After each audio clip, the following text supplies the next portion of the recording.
So good morning. The plot is quite busy today, lots of different people here, but my main job today was to finish weeding the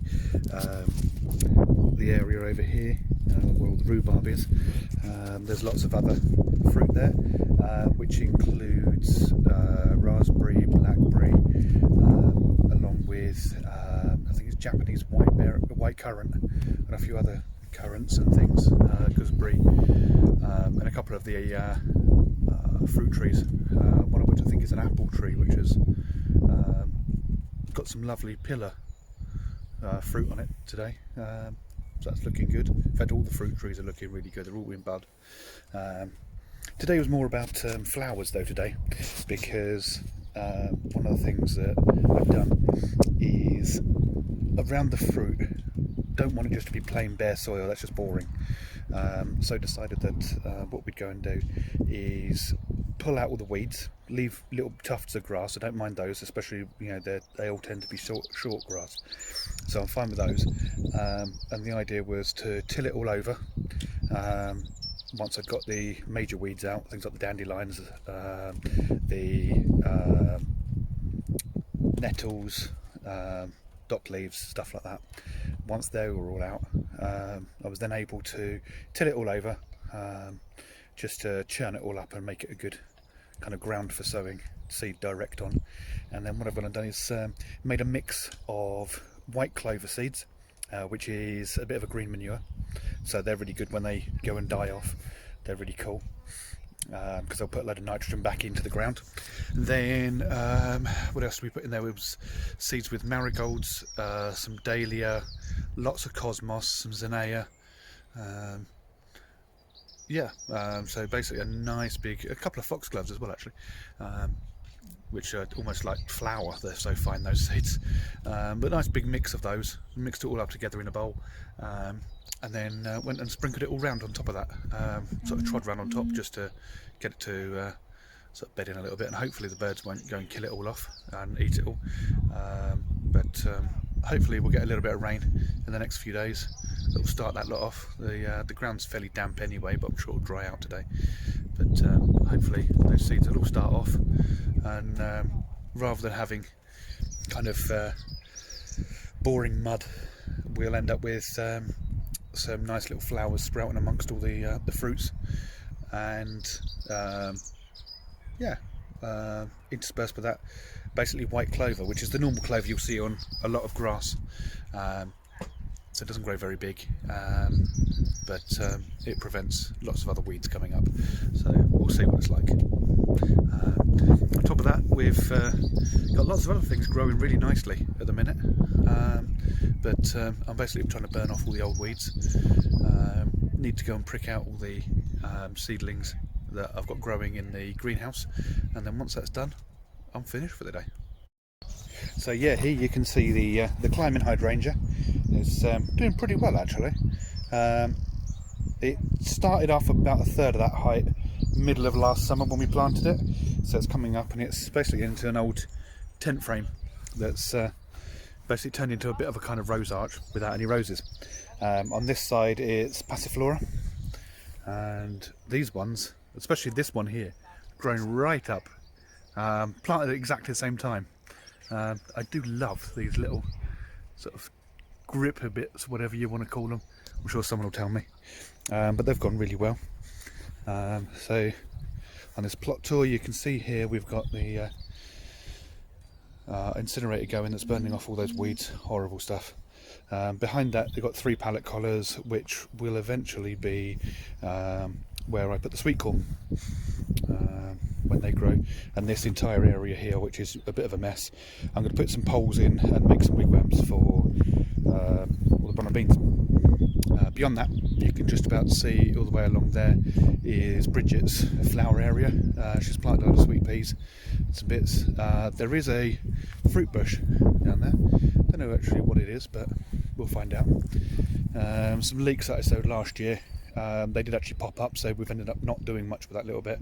We're just going to leave those leeks to grow, and then I don't know if she's going to dig it over and put some more flowers in. Pear tree's coming along nicely, so we've got lots of potatoes in along this edge, pink fir apple, and then the rest of it is a load of Pentland javelin that I put in last year. But unfortunately the frost came early, killed off all the leaves, and after a bit of research I found that actually if you just leave them in, they should resprout again this year. Fingers crossed. So where the big brassica cage used to be, I've put in these pallet collars with the path in the middle. Eventually it'll get wood chipped, but at the minute obviously supplies are in a bit of a problem, so we can't get much. Got the rhubarb, so this is where I put all the extra seed down.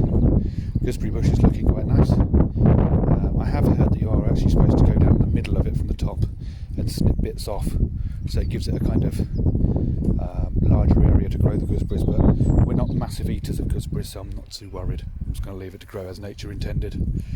Another fruit bush down there, another little one there, little one there. This one, I don't know if it's dead.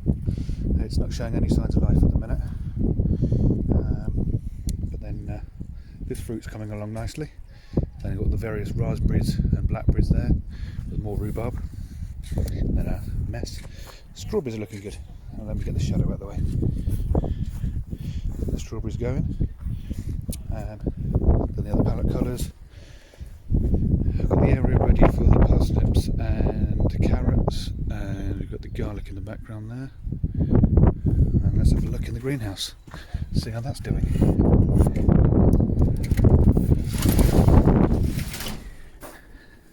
So in here we can see most of the red onions have come up now. They seem to be about 2 or 3 weeks behind white onions, which are all there and doing really well. I think there's 2 maybe that haven't sprouted. A couple of them are tiny little sprouts, but you know, I'm hopeful that the rest will go. Loads of different peas, mange tous. They're looking really nice. I'm looking forward to eating lots of them this year. Chili's not coming out yet. Leeks have. More peppers that haven't grown yet. Nictianas haven't sprouted at all. Cauliflower, they seem to have grown and half of them died off, so I don't quite know what I've done wrong. Then we've got marigolds in these 2. Calabrese, sweet corn are popping up quite nicely. And again, more peppers that haven't sprouted.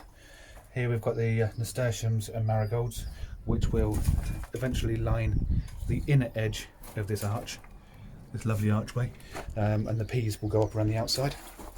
And then if we come down the bottom, you can see there's lots of lettuce. Oh, the Hispy cabbage is finally starting to sprout. Thought it was all dead, the seed was a bit old. Brussels sprouts that they need to prick out shortly. Some more cabbage, which I'll be pricking out as well, or another cabbage, and lots of spare soil. So yeah, all doing really well, and yeah, really pleased with how it's all turning out at the minute. And of course we've got the irrigation system, so that it comes along and in effect it rains down on the ground in 3 spots there, 3 spots this side, where there will be cucumbers being planted in here this year, so we'll see how they go. We also have horseradish down there that's already been planted, and that far one has leeks in that were direct sown. No, sorry, that's spring onions. The leeks are this far corner down there, neither of which have actually sprouted yet. Got a few little weeds popping up from within the manure, but we were kind of expecting that with this manure. It was rather cheap, but it seems to be good stuff. Other than that, nicely rotted. We just need to break it down before planting. But we're going to have all the white onions there, red onions there, the spring onions already in, horseradish. Another one of these is going to be leeks. Can't remember what 2 of them are. No idea.